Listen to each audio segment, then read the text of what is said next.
Hello, and thanks for joining EYFS today.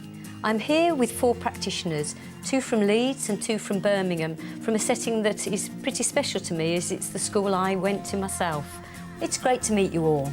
So, let's think what a unique child means to us. Okay, so where does it hurt? Where? Here. Where did it hurt? Okay. You're not coming. Is anyone falling? Does anyone hurt it? Where did it hurt? Where did it hurt? Really, really sore. Let's make it better. Rah! Don't worry. It's okay, darling. Keep going. Thank you. Plastic gloves. Hello? Yeah, where does it hurt? There. Okay, let's put someone. That's exactly what the unique child means, doesn't it? How do you give that child that sense of their own unique personality as they sit and work amongst a group of other children which sits within a setting? I think what this document does is bring us back to the individual as at the heart of that wider community. Do you think this will challenge some people's practices? Absolutely.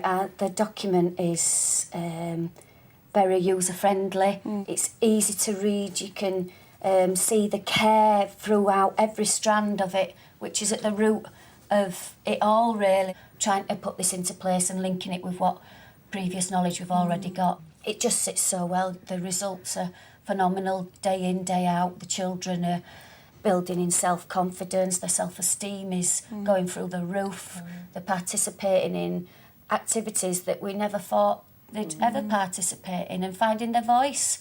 And it's just taking that risk that, no, you don't have to be at their shoulder all the time. Stand back, let them learn. It is about trusting them, isn't it? Absolutely. Trusting their individual capacity to take themselves forward. I think this will be very empowering for practitioners. Definitely.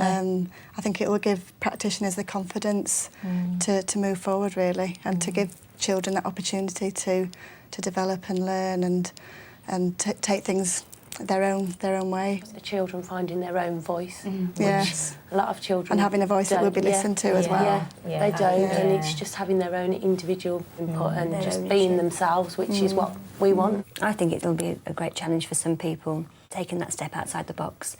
And some people are very cut and dry, aren't they? Some people see what's in front of them and think, I can do that. But it's thinking, how can I do that in lots of different ways, or how can I do that in a way that will capture the children's imagination? Yeah.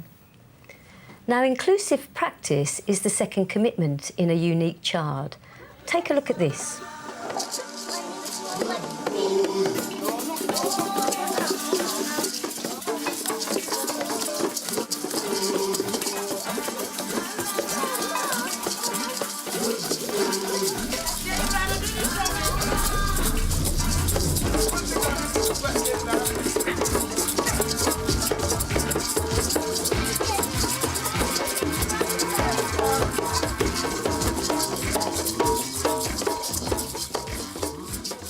If I was that little girl whose mum had got up and danced in assembly, I'd just be feeling so proud and so special that she'd come and done that. I think there's confidence that they had to do that in front of the other parents and in front of practitioners, I thought was just amazing, really, that they felt secure and happy to do it. Yes, it's a symbol of their confidence with you and your openness as a setting that they feel comfortable as well to do that. Yeah. Not I just don't that think they enjoyed it, didn't they? Yes, you know, they did. Everybody enjoyed it. I don't think I ever would have done that as a parent when my children were at school. No. I don't think I would have been able to do that. So how do you do that? How do you create that kind of atmosphere and that ethos where parents do feel confident to come in and share who they are? I don't think it just happens overnight. I think it's something that's built up over time, and the fact that we are a unit and children join us when they're 3 in nursery. So we actually know some of the parents for 2 years. Right. You just build it up over that time by always being there to talk, always a smile as well, which I think is so important. And to feel that they're valued, that what parents say is listened to. That's a really important point you make there about listening, because sometimes as practitioners we seem to do a lot of telling and not so much listening to what parents have got to bring to the party, don't we? And I think it's really very important as well to give positive feedback as often as you can to parents so that they can celebrate what their children can do at school, and then we can celebrate what they can do at home as well, and link the two We do together. quite a lot of parent partnerships where we get the parents to come in on workshops and Just seeing them as partners, isn't it? And seeing that they have a key role, they are the child's key educator, but then working as in a partnership to get the best out of the children that we have. It's just worth all the effort. They've trusted you so much with their child, and with their needs, with the parents' needs as well. You've understood that it is a big wrench to hand them over to somebody for 6 hours a day.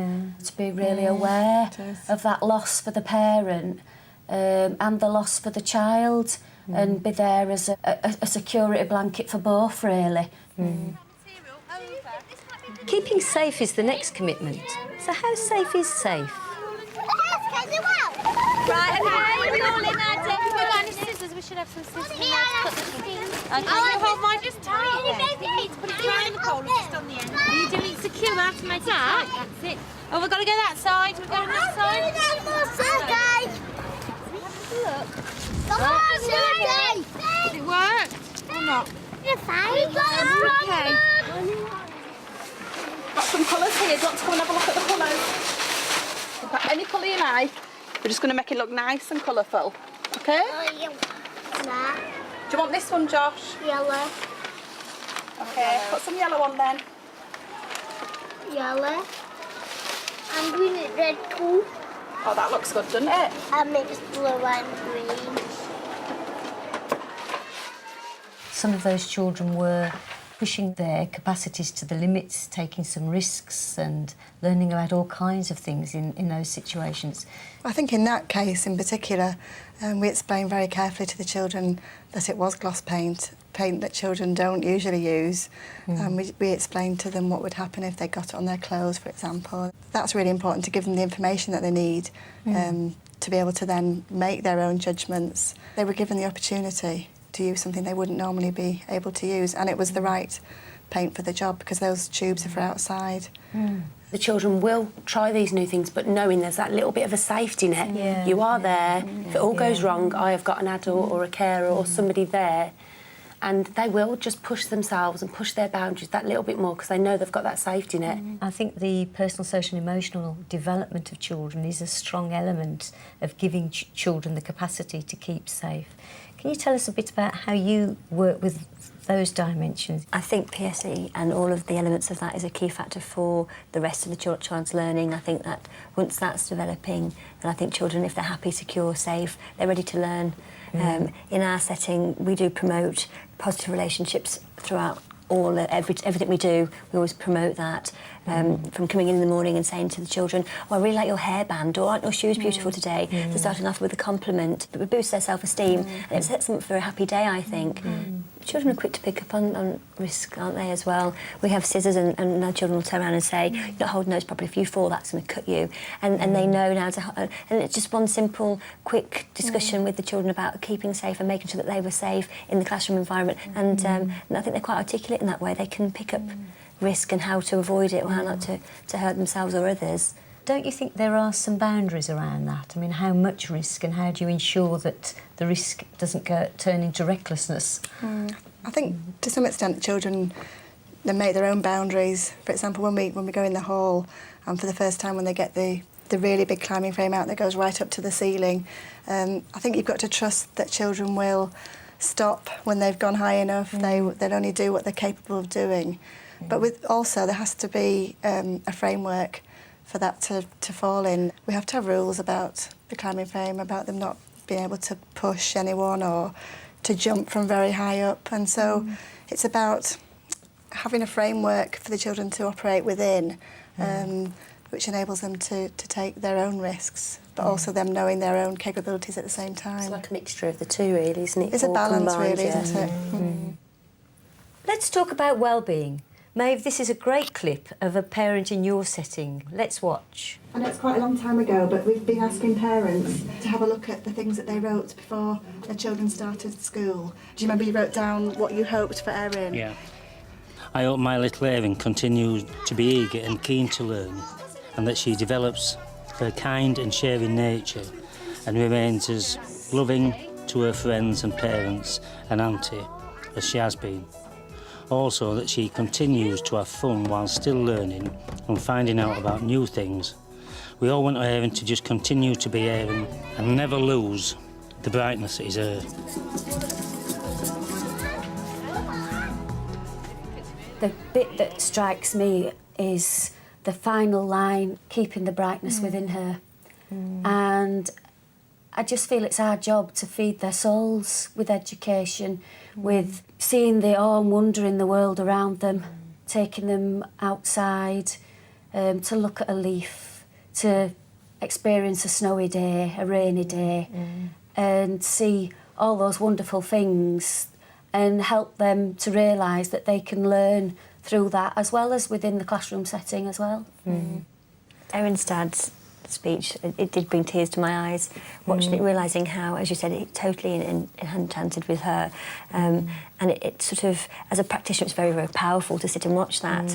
And you think, actually, yes, he's not interested in literacy and the numeracy part. He's interested in the fact that Erin, as a person, is developing and carrying on with that personality that she's got, obviously wonderful personality that she has, and sort of enriching what she's But about. also, what trust to give you the responsibility for that child. It is an entrustment, isn't it? When the child first comes to school in the morning, that you speak to that child, but we always address the parents as well. And usually on first name terms, we speak to them. And it also puts us in a really privileged position when some parents are going through a crisis of sorts and want to talk to you about what's happening, and therefore you can help their child, support their child while something's going on that's not very happy at home.